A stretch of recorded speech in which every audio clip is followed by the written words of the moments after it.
Hi, my name is Trey Bain, and I'm a sales engineer on the QlikMaps product team. Welcome to QlikMaps Live. These sessions are intended to give a bite-sized idea in a very quick live video. So we aren't going to spend a whole lot of time talking about how to do these things, but instead show you what you can do and what might be important in telling your story. In this session, we're going to talk about leveraging pop-ups in QlikMaps. Now, information on how to build pop-ups can be found in our knowledge base at QlikMaps.com/docs, but please note that currently the knowledge base is only accessible to QlikMaps customers. With that said, let's go ahead and get started and we'll look. Give me a second to switch over screens.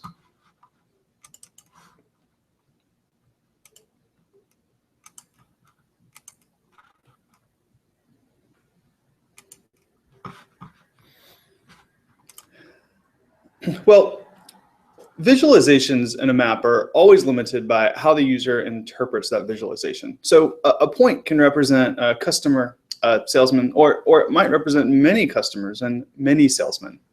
In the same way, a polygon may be colored to represent a certain number of barrels of oil, and that shade might be darker if there's more barrels of oil or less. But determining what exactly that number is can be difficult, even if you have a well thought out legend.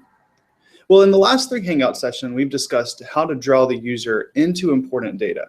And in this webinar, we're going to see how the pop-up provides the details that make up the point or polygon, and then provides additional information or actions well beyond what is in your data model.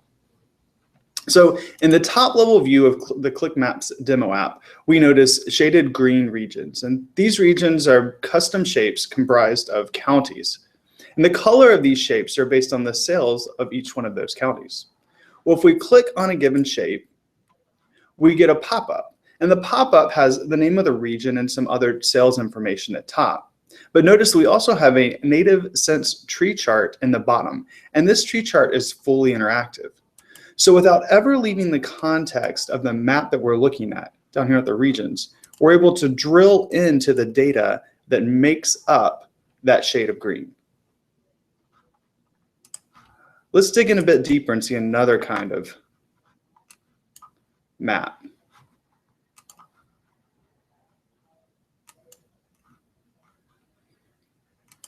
This is a zip code level. And if you'll notice at the zip code level, the upper left-hand corner represents the same type of information we saw at the region view. And of course, we have the interactive chart here on the right, but all of that comes directly from our data model. The sticker in the bottom left-hand corner, though, of weather is not something that is a part of our data model. Instead, we pass the zip code 75201 out to Weather Underground to return that sticker. Now, what's neat is Weather Underground did not intend for this to be used inside of QlikMaps. What they thought is this is something you can put on a web page. However, at its core, the pop-up is nothing more than a mini web page. So leveraging HTML, we're able to put anything you can put in a web page in a pop-up. And this can be anything from a static picture to running video.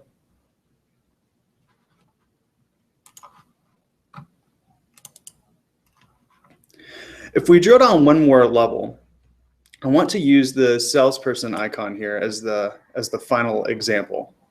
This pop-up uses a tabbed view to show much more information with the same amount of screen real estate. So in the first tab, we see monthly revenue with a chart, something that we've seen before. The customer detail tells me every single customer that is associated with that salesman. This is neat because we don't have any drawn relationships here, like spider charts, as we've done in previous, but yet we can still see all of the customers that are associated with the salesman. However, on the last tab, we have Adjust Target. In the Adjust Target, we have that write back form. And in QlikView and QlikSense, write backs are extremely difficult. Since pop-ups are based on HTML, they are not restricted to the functionality in Qlik products. So write backs are simple.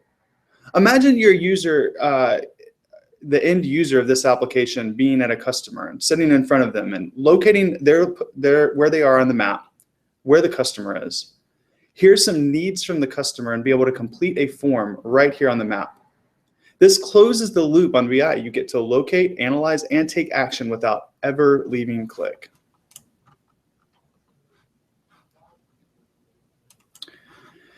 In this session, we've seen how pop-ups have the potential to provide the detail that you've been missing on your map. And we've barely scratched the surface of what you can do with them. So I'd love to hear some ideas from what you are doing in the comments below. Also, we're trying to determine if at QlikMaps we should consider continuing these Hangout sessions.